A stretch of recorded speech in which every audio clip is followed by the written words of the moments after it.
I actually don't think that funding is as big of a deal as people make it out to be, because if you're looking at a actually like peer-reviewed, high quality study, 9 times out of 10, yes, conflicts of interest are going to be disclosed. I have yet to find like a study on like PMC that doesn't have conflicts of interest disclosed. That is not like an editorial or like a comment.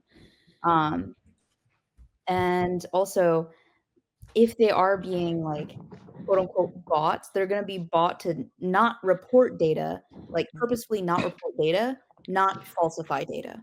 So Right. falsifying data is a big no-no.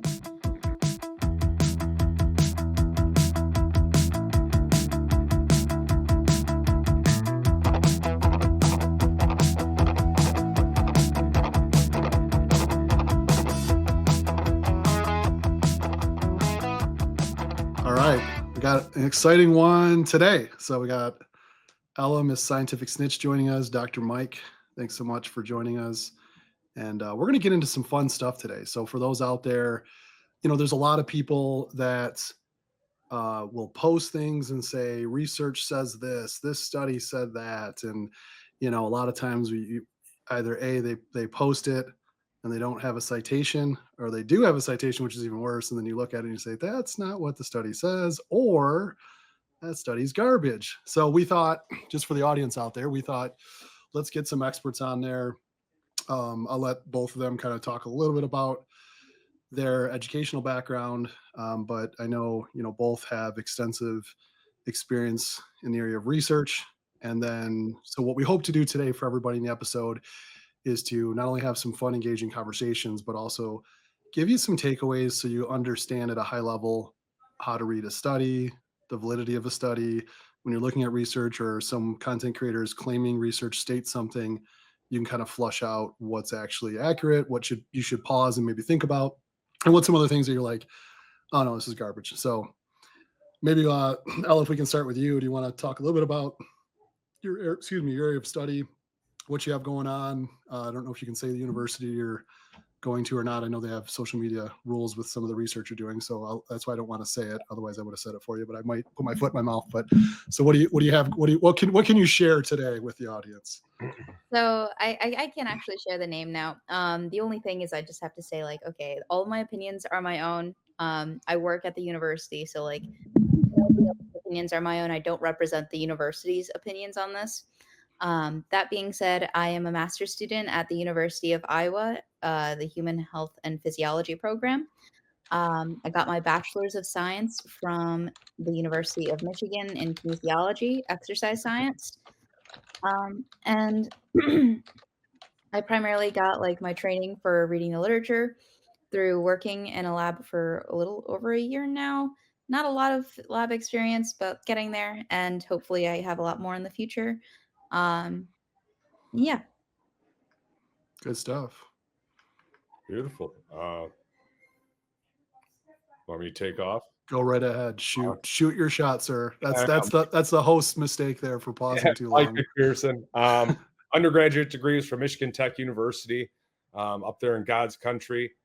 Ended up being health and physical education with a minor in coaching. Got my master's in teaching, biology and integrated science from the University of Michigan Dearborn.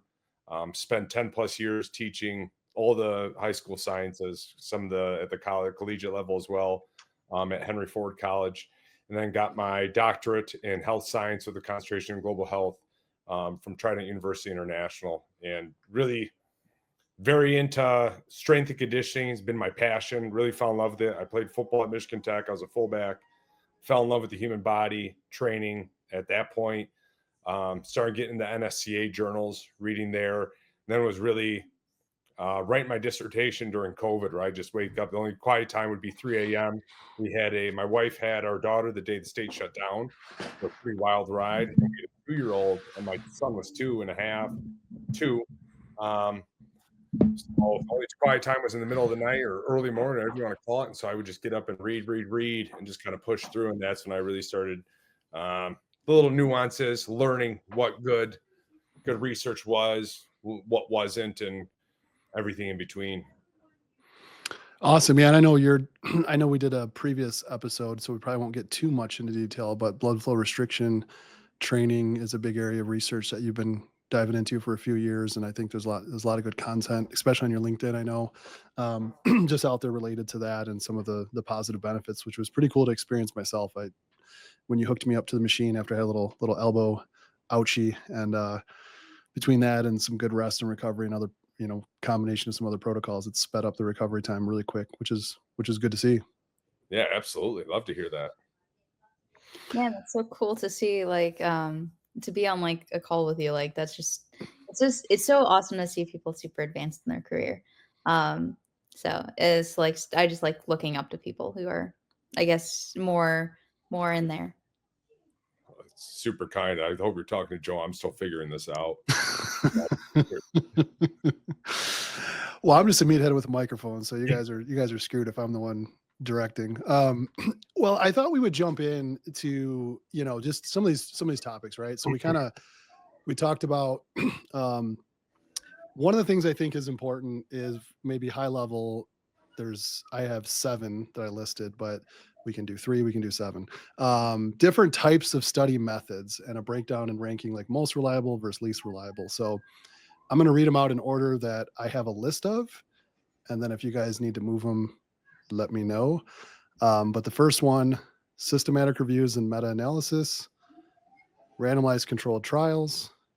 The third one, cohort studies, case control studies, cross-sectional studies, case report and case studies, expert opinions, and anecdotal evidence, which is anecdotal evidence is clearly the most reliable of all research. So can you guys, whoever would like to maybe kick this off first, but like when you're looking at systematic reviews and meta-analysis, like what does that mean and where would you rank that? Is it all right if I quickly dive in?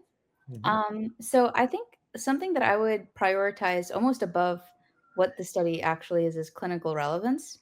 So if the effect size of like specific studies is really, really big, whether or not that actually reached statistical significance or not, and whether or not that actually has a really big impact on somebody's life, I might vouch to like put like maybe a not as like super significant like randomized control trial over another one just because the clinical relevance is there. Because at the end of the day, we're not using science to just look at numbers and data. We're using it to apply it to somebody's life and make their lives better. If the study doesn't make your life better, then that doesn't really make a difference. A good example of this, I guess, would be there was one trial called the Rebel trial where they had a cancer therapy that I believe it was like over 33% of the population that received the cancer therapy um, had really negative side effects. Then on top of that, it only prolonged their life by about a month. And it only was really that effective in about 15% of the patient population that was receiving the treatment.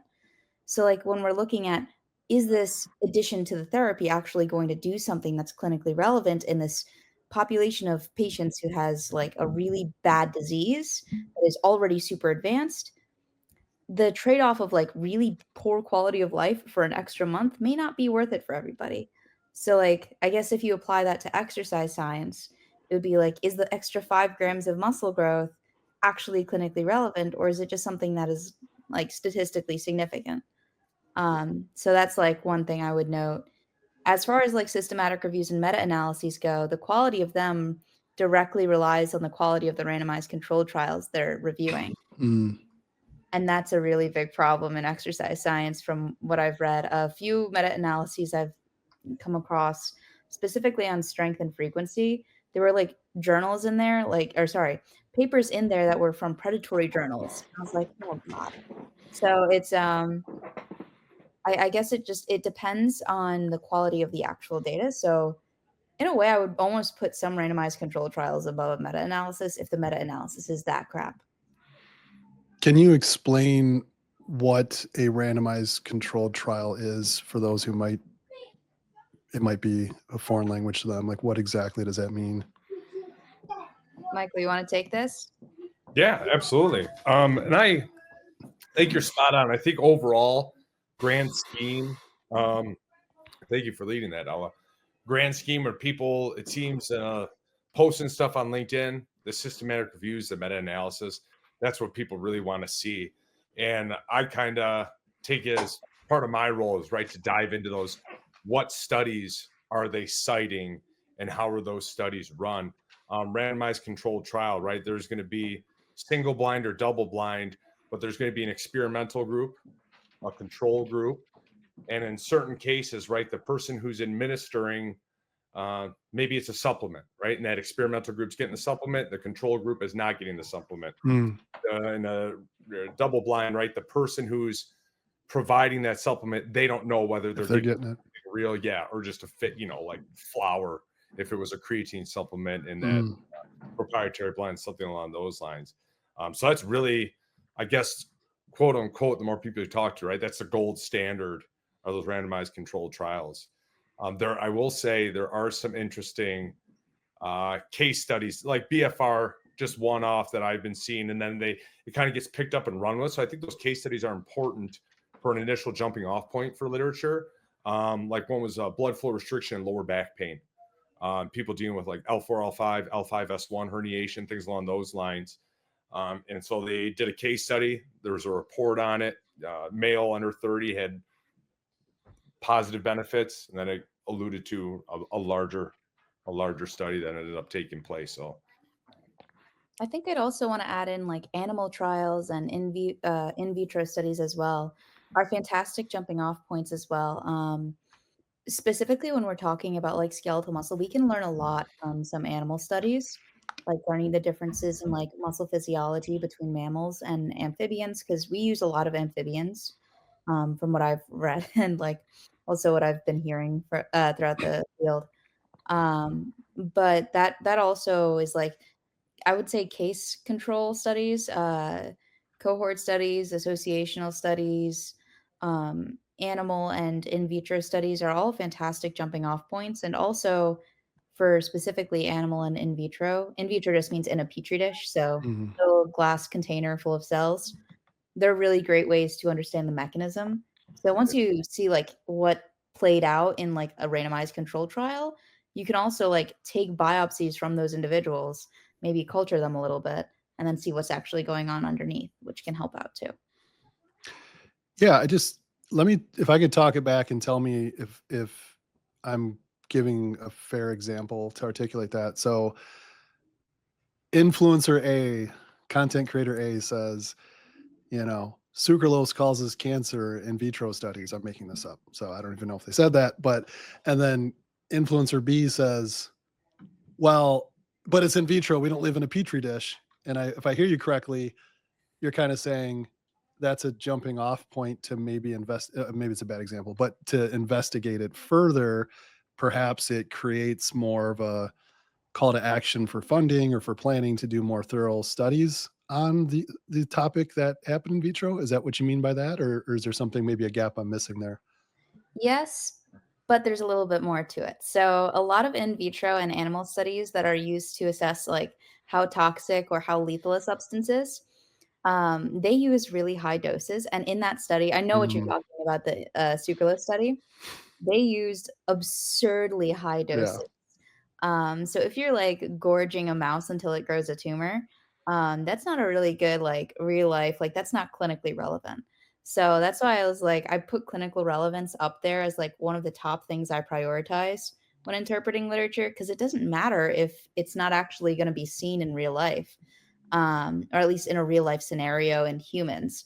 So yes, it's important to understand like the mechanisms behind things and why things occur, but it's also important to understand like where you draw the line between, is this applicable to my life? Is this not applicable to my life? So like if they did that study in sucralose and they used much lower doses that was more akin to like, let's say, a Diet Coke, and they saw some really crazy significant cancer causing results, then that would warrant more investigation. But that's not what we see. And then you also have to combine that with associational studies, which it's really mixed matched, and we don't see a super strong correlation between consumption of artificial sweeteners and cancer like we do with smoking and cancer. So it's a level of like, it's the overall body of evidence and how clinically relevant that body of evidence is which leads you to, okay, I'm going to determine this is like healthy, this is going to do something, this is going to be beneficial or harmful.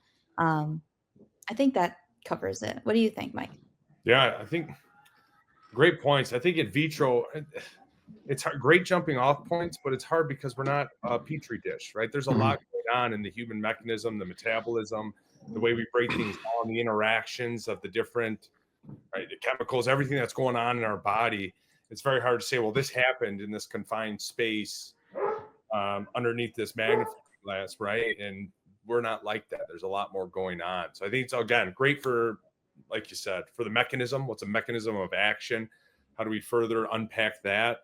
But more needs to be done. Great for jumping off. I don't know if you can just say instantly, this means this, right, and run with that. And I think that's where a lot of people, and also that's how you get clicks, though, right? Like it's inflammatory. You jump off here, and that's what engages people also. So I think that there's that extent that we deal with a lot on social media. Yeah, as far as how could one figure out the clinical relevance / type of study? Like, is there a tip or two maybe that both of you look at out there? Maybe Mike, if you want to take it first, like what is it that you glance at when you're trying to sniff out, like, all right, do I want to keep reading or not? Is there any initial things you look at?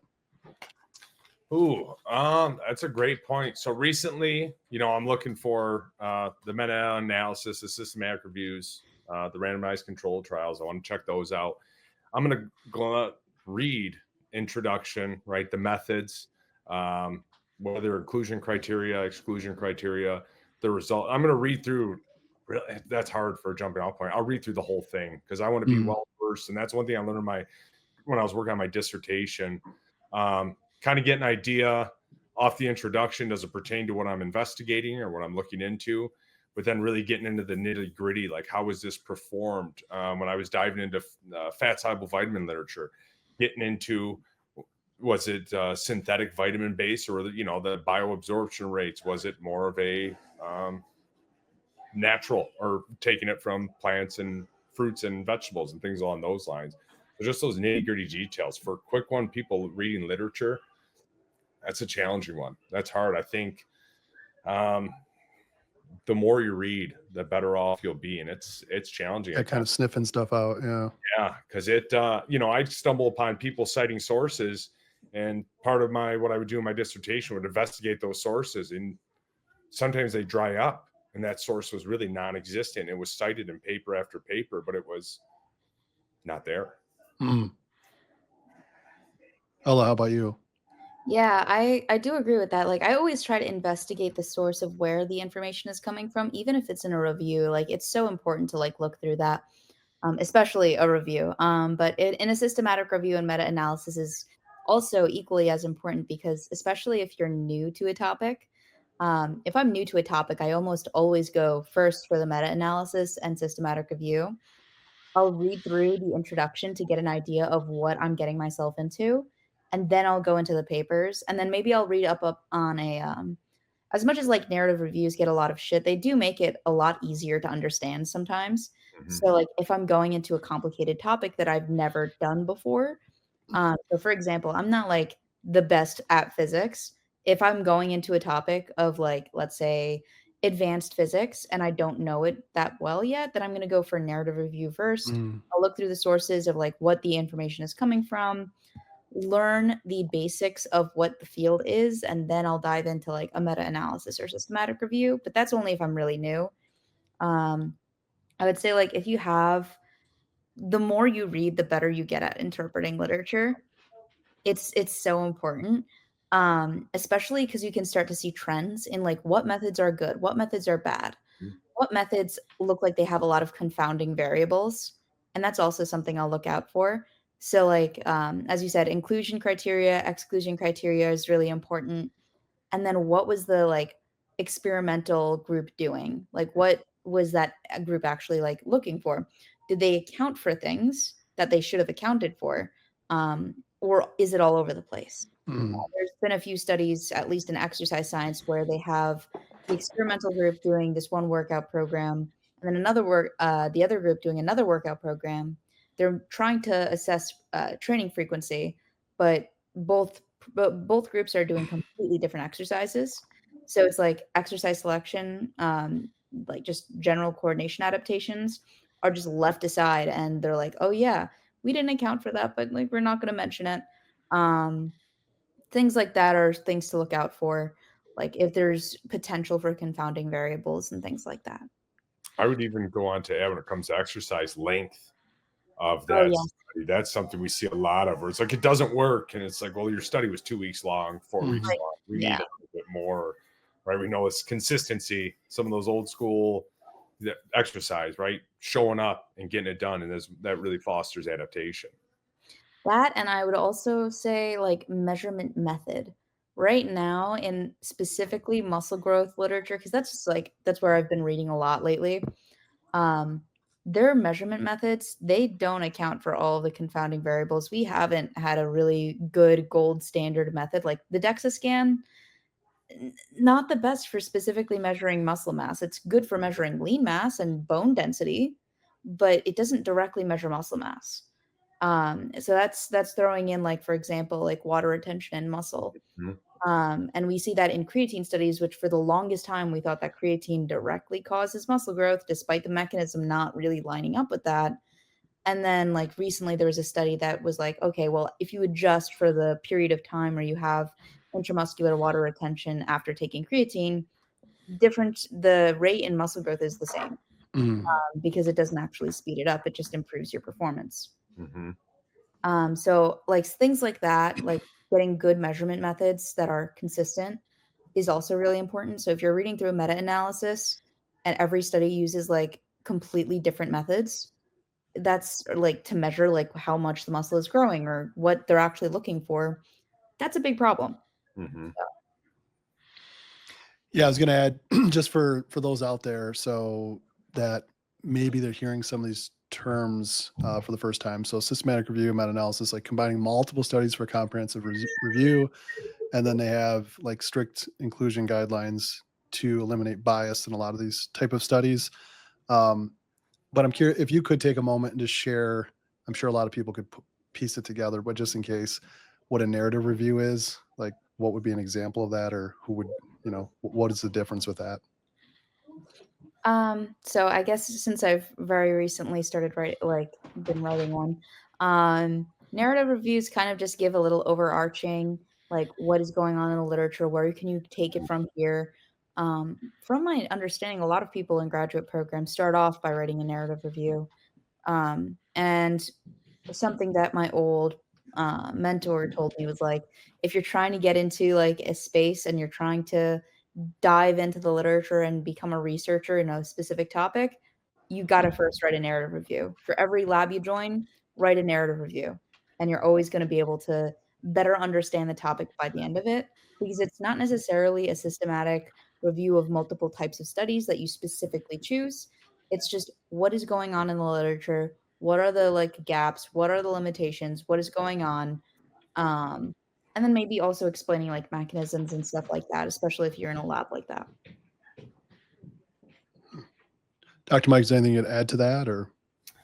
No, I think that was pretty well said. I had no idea about that. It's starting off writing a narrative review. I mean, that's a nice little bit of information there, right? To get you kind of set up, ready to go as you move forward into a lab, get you brought up to speed in a hurry while getting some, right? Very important to have those published works out there to further yourself in the laboratory setting. Absolutely. I definitely noticed it helps a lot. Big time. I did want to get into, maybe I had a list of some bullet points, want to get some of yours, like red flags or bad research, clickbait type things.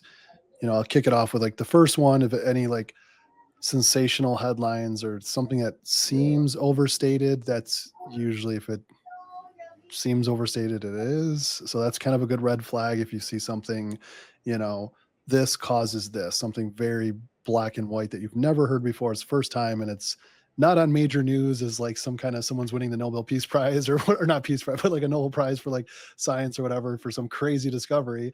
Then it's just somewhere on someone's feed in social media, and that's the headline. It's like, probably not. Curious what you guys' thoughts are there.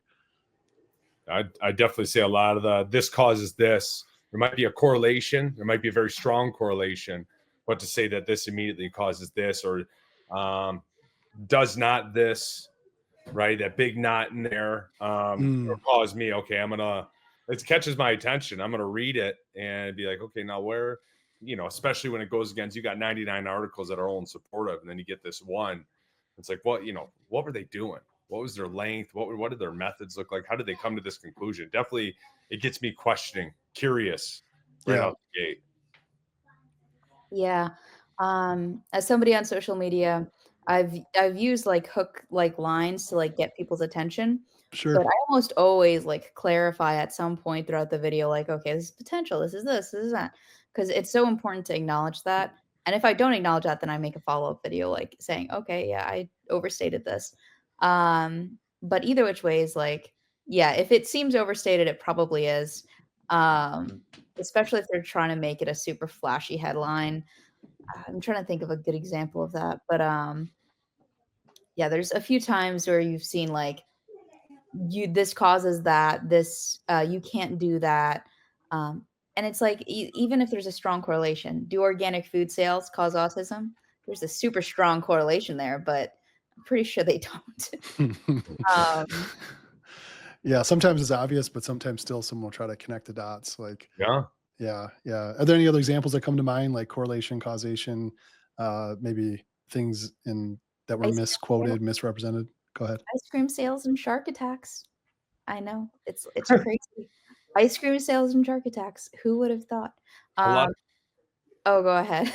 I was just going to say, a lot of like food literature, diet, metabolism, it's all correlations. You can't prove causation, because we're just, right, everything that's going into our body, our metabolism, everything that's happening, there might be incredibly strong correlations, and they might be right, but you can't, I don't agree this causes this. Hard to say that and be factual. There might be a strong correlation, but you can't prove that. I would say like increasing risk is like the better word to say. Like, for example, like saturated fat, cholesterol intake, those sorts of things can increase your risk of heart disease. But are they like black and white 100% if you have like one, like, let's say you go off a bender and you decide to have a stick of butter for whatever fucking reason. Are you going to get a heart attack from that one time you had a stick of butter for whatever reason? Probably not. But then again, like it's always good to like watch for what you're eating. But like same thing with like artificial sweeteners and cancer. A lot of the time, it's like the people who are unhealthier are consuming more of them, and that's typically why there's a correlation. So like if somebody's trying to lose weight, diet soda is like literally marketed for people who are trying to lose weight. It's not marketed because it tastes better. It's not marketed because it's like more appealing. It's marketed because it's a diet beverage. Right. So people who are trying to diet are going to consume more of it. And we all know that obesity and excess fat increases your risk of multiple chronic conditions. So like if you consume more diet beverages and you already are at risk, like of course there's going to be a small correlation there, or at least even a strong one. There's been a lot of those studies too. I know one of the things it's frustrating to hear a little bit later, where there wasn't any pre-screening of the subjects ending into a study. I know that was a big one with the Traverse trials with testosterone, where they said like testosterone causes, increase cardiovascular events or whatever, but there wasn't any pre-screening of the people coming into the study to see who was already at a high risk for that happening, to where you don't know, like, would it have just happened just because? And then since then they removed, what is it, they call it the black label or whatever off of testosterone. I think it was a year or two ago, which is probably 15 years too late. But because they finally kind of got around to fixing that one. I did have one kind of nugget I want to get your input on, because this is something I see both sides of it. Is there's like conflict of interest with funding, right? But it's, universities need the money to run these studies, and sometimes the people funding these studies can easily be put in the bullseye for the evil, corporation who's just paying off the researchers to say XYZ. But then again, there wouldn't be a study if there wasn't the big corporation to fund the study. So it's like this double-edged sword that people are always kind of skeptical about. So I'm just curious I'd like to get both your take on your approach to conflicts of interest. Obviously, if it's not stated, that's problematic, but usually those are stated and kind of pretty clear in a lot of the literature, at least in my limited experience with that. But I'm curious, like, how do you guys look at that dynamic? What are your thoughts there regarding funding and conflicts of interest and things of that nature? I just want to make sure that I don't say anything wrong. So if I could like quickly go and then you can confirm everything that I'm saying, if it's correct or not. Feel free to correct me. Um, I actually don't think that funding is as big of a deal as people make it out to be, because if you're looking at a actually like peer-reviewed, high quality study, 9 times out of 10, yes, conflicts of interest are going to be disclosed. I have yet to find like a study on like PMC that doesn't have conflicts of interest disclosed. That is not like an editorial or like a comment. Um, and also, if they are being like quote unquote bots, they're going to be bought to not report data, like purposefully not report data, not falsify data. So Right. like, falsifying data is a big no-no from what I know. But like if you are like paid to not report data, I don't see that as big of an issue as I would if they were told to falsify it. Of course, falsification does happen. From what I remember reading, there was one study that was talking about the rate, but it's a lot lower than what people think it is. And like, there's a lot of studies that are funded by government bodies and like other universities and like just grant funding that Mm, are not like tied or connected to a corporation. So, for example, a lot of seed oil studies are like that, where the canola oil studies are not like funded by big canola. They're literally funded by grant money and government money. There's one in Tehran, Iran that I believe they do a lot of studies there. Hopefully, I didn't say anything too blasphemously wrong. no, I'll let Dr. Mike go, but I had a couple of follow-up questions after, but appreciate Yeah. that. I was recently reading this book. It's called The Body Electric, and it's electromagnetism and its impact on life. And oh man, I'll have to get it out to bring the author. Maybe the next video I'll be more up to date on it. It just came to mind. But he was just speaking with some of his literature. So he in the book they were looking at what causes regeneration in amphibians, right? Like why does a newt regrow its arm, its leg, its tail when it's cut off? And looking at all the studies, and he specifically spoke to multiple instances of the book where funding was pulled from his for whatever reason.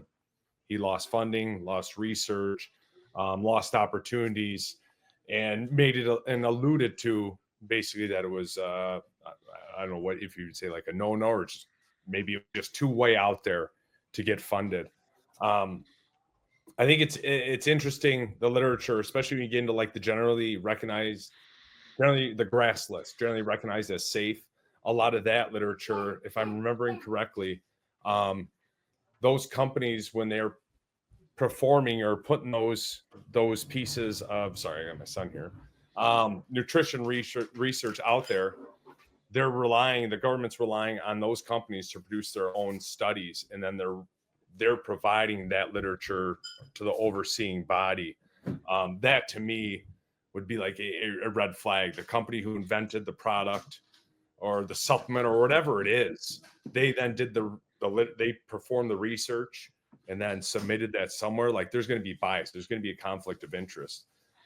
Something I should have alluded to earlier, and I thank you for bringing this up, the both of you. Conflict of interest when you're reading studies, especially when it comes to like these med devices. And that's where kind of the world that I've been operating in for the last couple of years.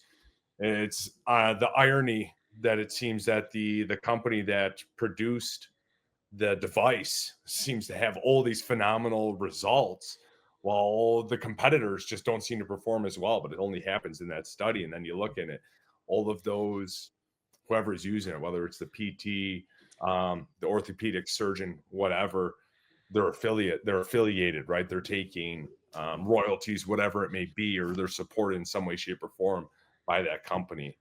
It's challenging for sure. To kind of you can get stuck in the weeds real easy and all that stuff.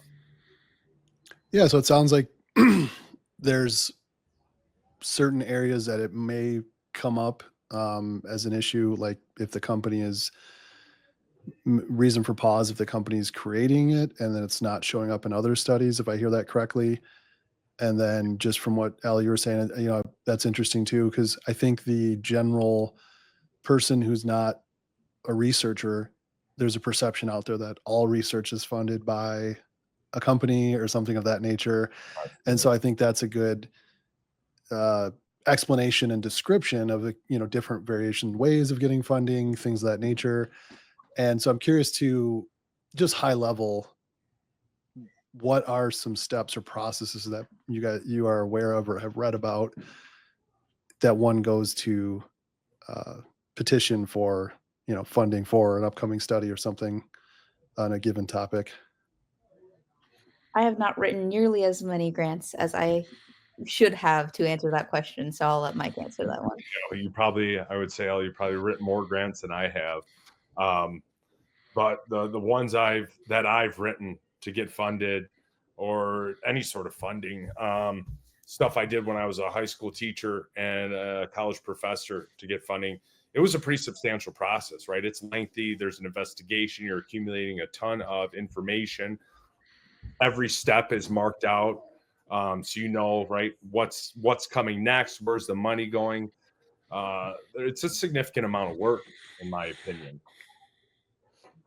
I mean, okay, so I've not directly gone through the entire process myself. I'm mainly the one who collects the dear Lord, preliminary data, and I help out with parts of the grant writing process, but it is really it's exactly what you said, like very lengthy. It's like aim 1, aim 2, aim 3, yada yada yada. What is the feasibility? What is the clinical application? Why is this relevant? Why do you need to do this? Mm-hmm.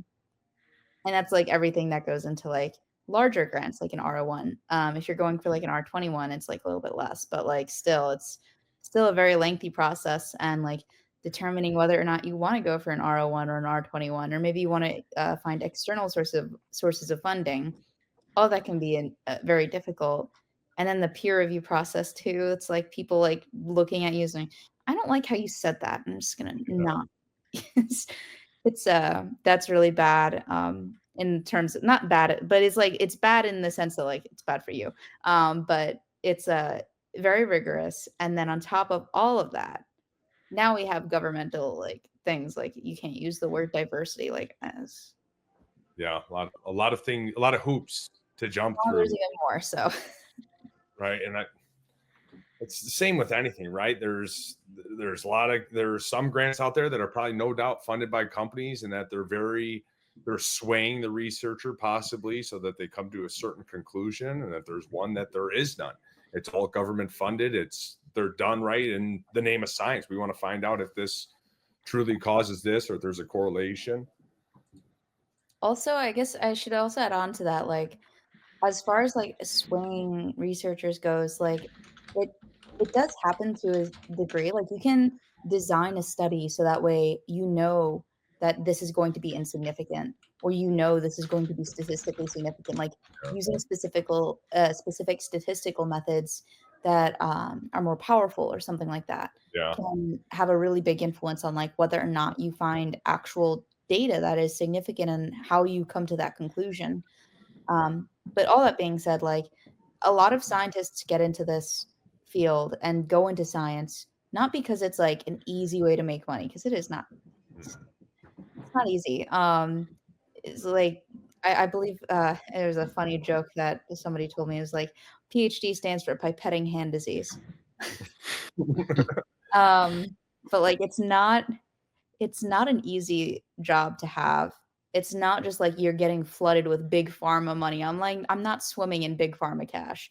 And most scientists come into the field because they want to help people, because they've experienced something really bad in their like life, and they want to make sure that nobody else has to go through that. So a lot of scientists will go out of their way to go for R01 grants, which by the way, RO1s are a lot better at funding than some smaller company might be, especially if that smaller company is not science oriented and they're like a supplement company just trying to get like a study. They might not even pay enough for that study, so it might not even be worth it. Yeah. So it's you'd be surprised by how many studies are not funded by like really like the big companies. No, it's interesting. I think so for people out there, right? If we talk high level structuring, the structure of research papers. So there's introduction, methods, results, discussion, and then like a conclusion. Like, there's different sections and such. But just what area would you go to first if you had to pick one and were not at your level of digesting a study? Is there an area you would go to, you would recommend, suggest for people to go to first? And it may be hard for you guys to answer because you're both so thorough on the topics. It's super lame, but I would hate to mislead people, right? Because you just jump on read conclusions all day and be like, well, that confirms that's how it. Read the introduction, get familiar. And what I still do it, if I'm not exactly clear of what the point they're trying to make, or they're using verbiage that I'm not familiar with terminology, I'm gonna look it up, right? What's the context, and just familiarize myself with, like I said earlier, the basics. Get the fundamentals down before, because you're gonna have the fundamentals gives you multiple tools to use in that toolbox to kind of put those pieces together once you start to understand the literature. So that's where I don't know. A lot of people like introduction. Does it talk about what I need to talk about? And then boom, go to conclusion. But you're missing, right, the meat in that sandwich. That is really what very important. How was the study performed? Right. Yeah, I mean, if I'm already familiar with a field, then I go purpose, methods, analysis, results, and sometimes I even skip the conclusion because you don't always need to read it because the results kind of say it. Yeah. So that's typically what I do if I'm really trying to like bang out studies. And I'll do that for like some of my more like heavily researched like videos. But if I'm new to a topic, I go like narrative review, look up all the words I could possibly look up, then go to like randomized control trials from like meta-analyses and like look all the words up there. Like I'll literally have two tabs, especially when I'm like new to a subject, where I'll be looking at the paper in one and then I'll have a dictionary in the other one just so that I can make sure I understand what I'm reading. Because sometimes like they'll use a word that's very like complex sounding, but it's in reality it's pretty simple. It's just you need to understand what it means to understand the paper. Mm. So yeah, that's what I would recommend for people who are just starting off. And if you want to know the quality of a study for predatory research, literally just look up the name of the journal. Yeah. So expand a little bit on names of the journal. Like how does one tell like Joe's basement journal versus a respected scientific literature journal? If it's in Nature, it's a high quality. Sorry, I had to make that because it's like one of the highest impact journals.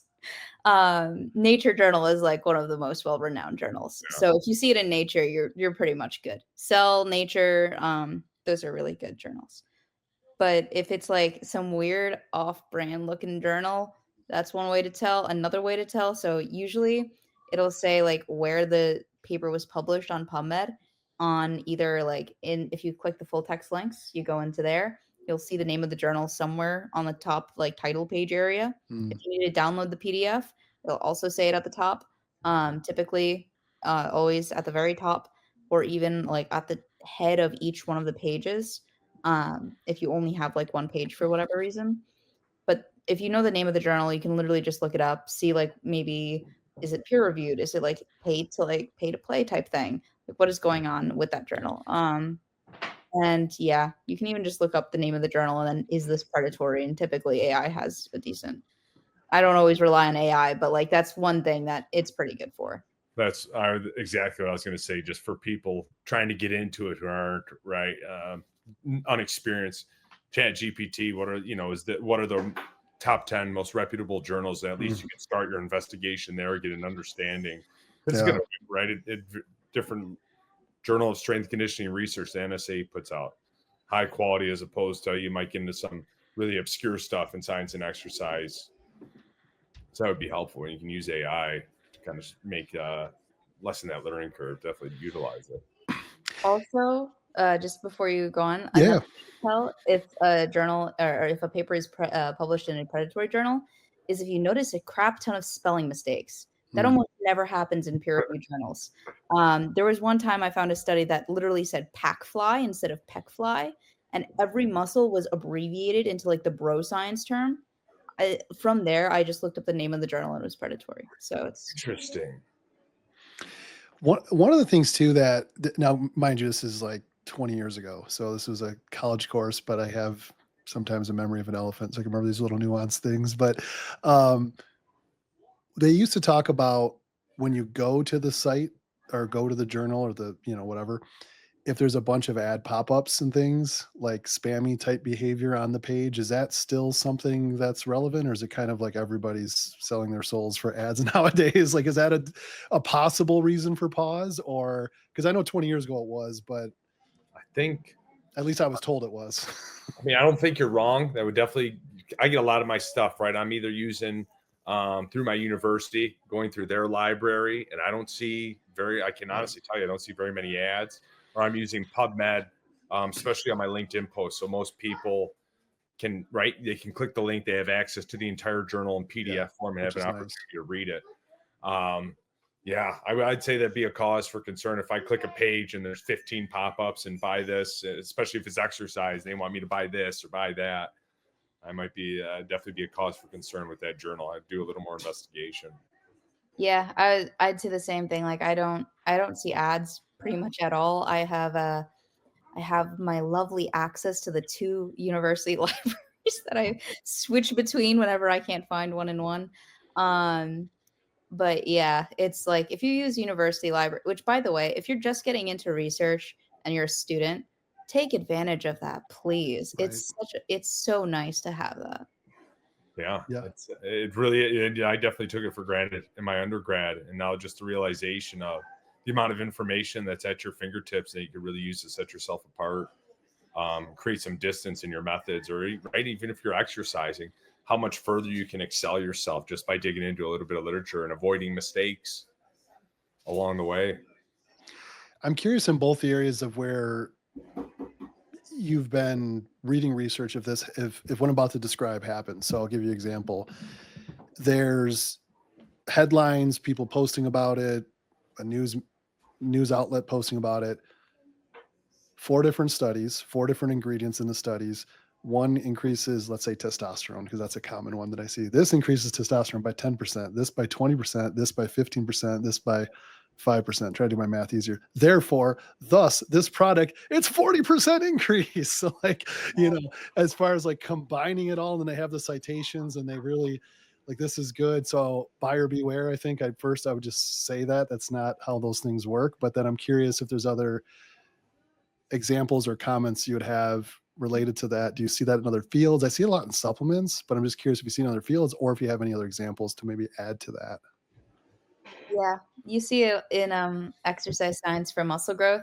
Specifically, so our measurement methods, as I said, DEXA sucks for specifically muscle growth. Specifically, DEXA doesn't suck all the time. Another one is like T1 weighted MRIs. I actually did a little bit of a deep dive in this, but T2 weighted MRIs would be the preferable method because it actually accounts for the amount of fluid retention that is in the muscle, meaning it doesn't only visualize the actual muscle tissue, it also visualizes fluid. So if the muscle is extremely inflamed, you're going to see a difference. However, we don't have that much literature on T2 weighted MRIs comparing to T1, whether or not it's muscle growth or it's fluid retention. And people just like, I guess they just trust it blindly because it's just something that we've used for such a long time. But yeah, it's kind of similar because you're like combining like water retention to actual muscle growth and then saying it's all muscle growth. That reminds me of like combining the percentages of like testosterone increases. And I'd also say like this is where like understanding basic biology and physiology is important, because if you don't understand that, okay, well, if you exercise, there's going to be some fluid retention. If you consume too much salt or carbohydrates, you're going to have some fluid retention. And then for testosterone, it's like testosterone levels are constantly fluctuating. So a Right. 5 to 10% increase may be statistically significant in that study, but in the grand scheme of things, maybe the study was conducted right before summer happened, and then they experienced a giant boost in testosterone because now it's sunnier out and people feel better. That's a great point. I would say, right, we live marketing. It's dangerous. Right? Marketers are so good at just picking up pieces of information and putting it out there, right? So it catches your eye and you want to act now. It engages you, motivates you.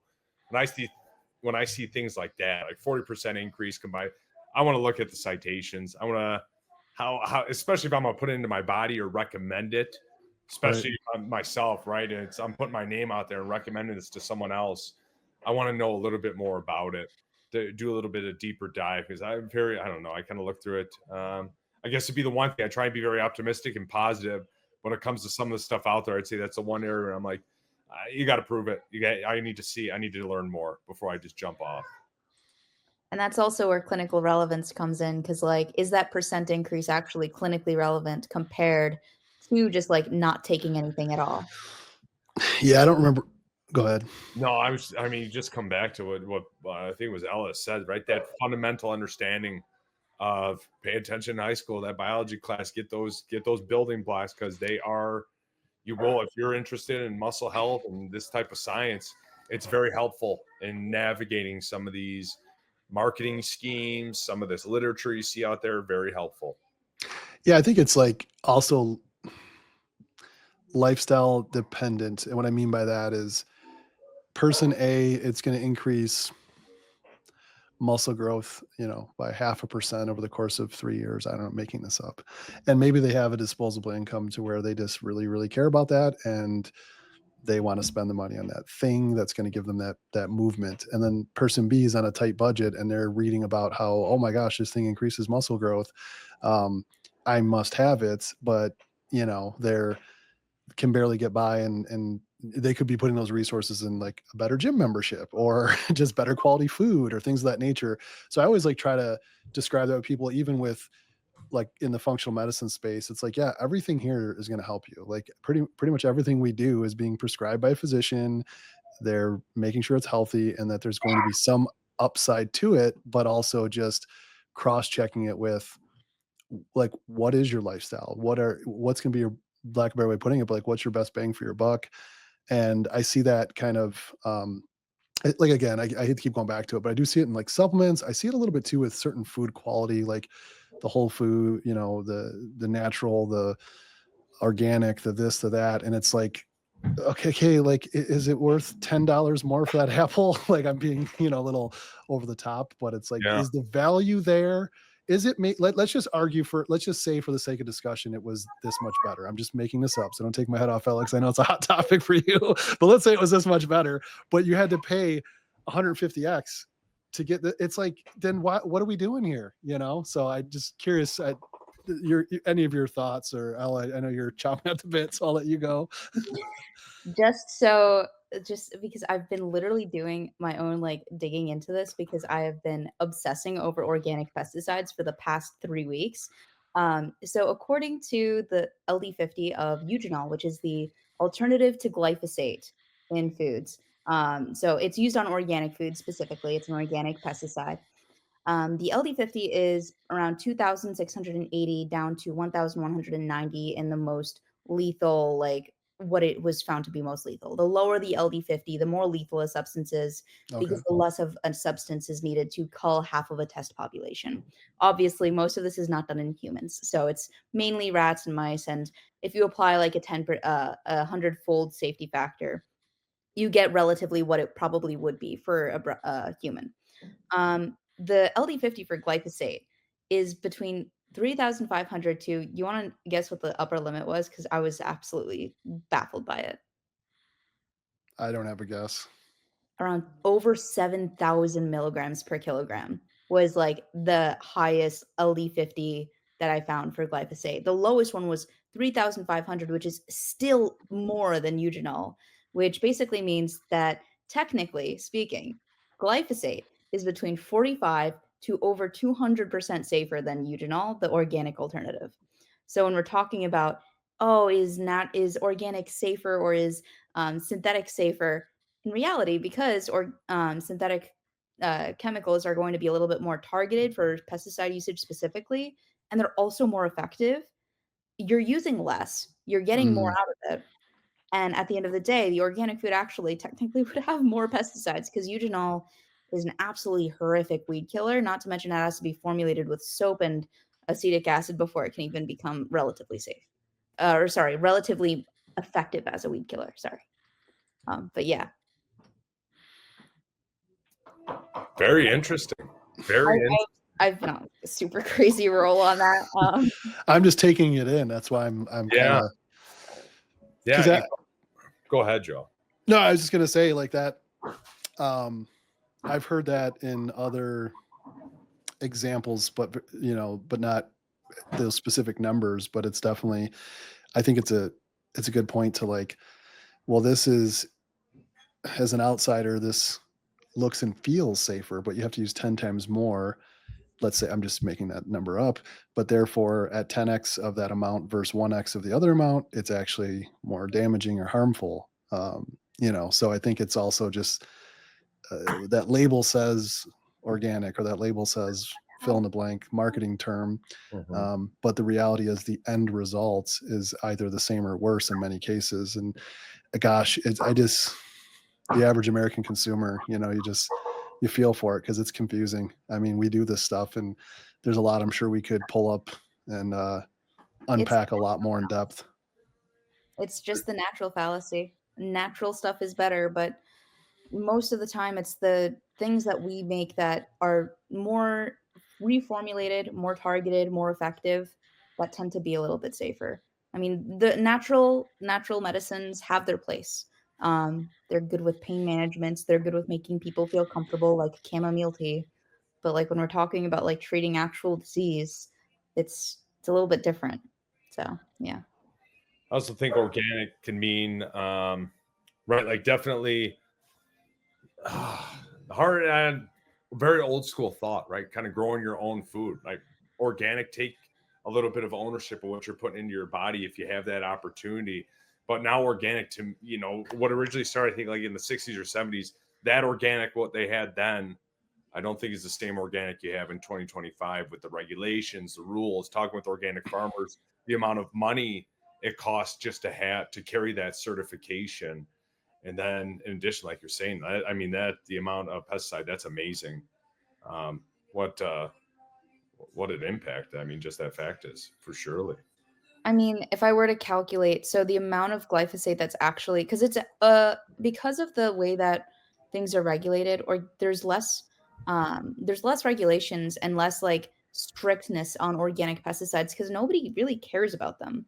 Who eugenol is the chemical name, but the other name for it is clove oil. Who do you see complaining about the clove oil on our food? Nobody. You see people complaining about glyphosate. It's more publicly like everybody's like trying to like regulate it super hard. When we're talking about, so there's about 0.08 parts per million of glyphosate on corn. And I could like cite off the PMID if people really wanted to read it, but basically that's equivalent to if I were to put a grain of salt that got divided into 7.5 pieces into a liter of water and then drank 100 milliliters of them. And that would be equivalent to the amount of glyphosate I'd be getting from one serving of corn, which is like nothing. If you think about it, like the amount of salt I'd be getting from that liter of water is like what, a grain of salt divided into 7.5 pieces. That's crazy. But yeah, that's just, it goes to show, like, if you do the math on all this stuff, it can be really interesting, but it's like, it's also eye-opening too. It's across the board. I definitely heard a lot of people now that were once organic are now like the people regenerative farming, grow your own food, because they've kind of seen what's gone on behind the scenes and all of the issues. Right. That's, I mean, just the incredible amount of pesticides. I'd be curious as to what, right, like glyphosate as a drying agent, is that used on corn, or how does that parts per million, how does that increase? I know it's used on like oats and barley and wheat. And like, how does that increase during the processing of food?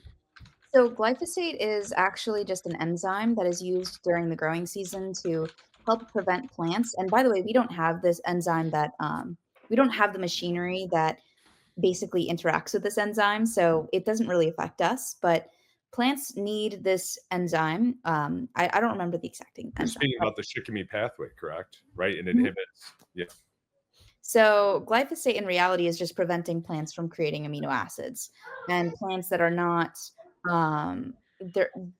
not modified to be more able to like stay alive during that part. You're not able to spray them as heavily. So that's why corn and soy, they're GMO, but you typically see them GMO, and you're going to see a little bit higher glyphosate on those foods than you would for, let's say, a strawberry, where you'll see significantly less.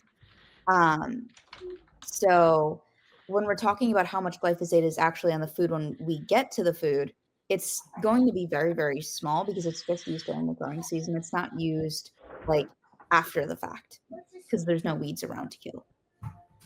I'd be curious. So some of the stuff that I had read, so glyphosate impacts like exactly what you said, the shikimi pathway, which inhibits, I believe it was tryptophan. Is it tryptophan or serotonin, right? The amino acids that were prevented. And it doesn't immediately interact with us. However, our gut microbiome has the potential, right? Is there, because they use that pathway? So there's so little glyphosate on all of the food that we eat. So as I said, like the equivalent, so for example, the most glyphosate that you're probably going to find is on soy, which is 3 parts per million. That would be equivalent to if I were to have 3 milligrams of salt inside of a liter of water. And then I consumed about 100 to 28 milliliters. That would be like about the equivalent of like a soy product. That's like barely any salt whatsoever. So when we're talking about what's actually affecting the gut microbiome, that's not very likely unless you're like a mouse inside of a lab that's getting pumped full of glyphosate. The small, like sand grain amount of glyphosate that is on your food is probably not doing much for you. Intriguing. Interesting. Well, just for I know you're gonna have to cut out in a moment here, but I just for the audience out there, Ella did send over some research citations, studies. We were talking about researches in this episode, so on the topic of glyphosate on corn and soy. So I will put that in the show notes after. We'll make sure it's there so people can kind of dive into it, read for themselves, and just kind of unpack that. Because I think you said something really interesting there. Is like when you run the math, it's really eye opening. Because like reading the headlines is one thing, but then when you actually run the math and say, oh, mathematically, this is such a small sliver of whatever the case may be, and it's in a lot of cases. But I think it's really interesting. Just before I go, I just wanted to make sure that I also send over the links to this one as well. But for the eugenol study, because eugenol is the organic alternative. So like when we're talking about like what is used instead, because when you're mass producing food, you need pesticides. Like there's no way to not have pesticides if you're mass producing food for an entire country. But yeah, so I'll send this over as well. Yep. No, appreciate that. I got that. Thank you.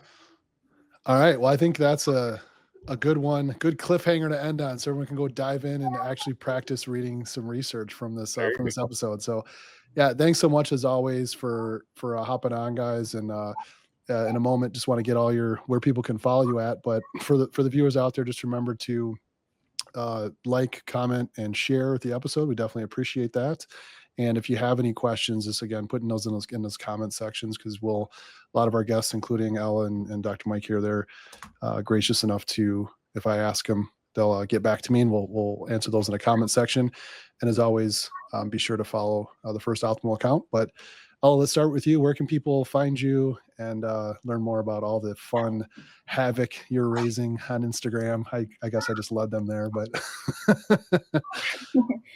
Scientific Snitch, Instagram, YouTube, and TikTok. Yeah. Lots of fun there. Nice. I think I'm doing it wrong. I got 3 different Instagram accounts. Got mine, Dr. MacPherson, which is more of my motivational philosophy, clinical BFR, which is all my BFR stuff, blood flow restriction training. And then I own a performance private training facility in St. Clair, Michigan.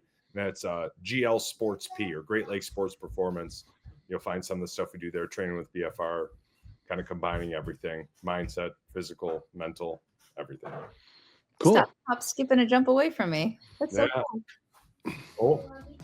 Well, good stuff. Thanks again, guys, and appreciate everybody for tuning in. We'll see you. Thank you. Appreciate y'all.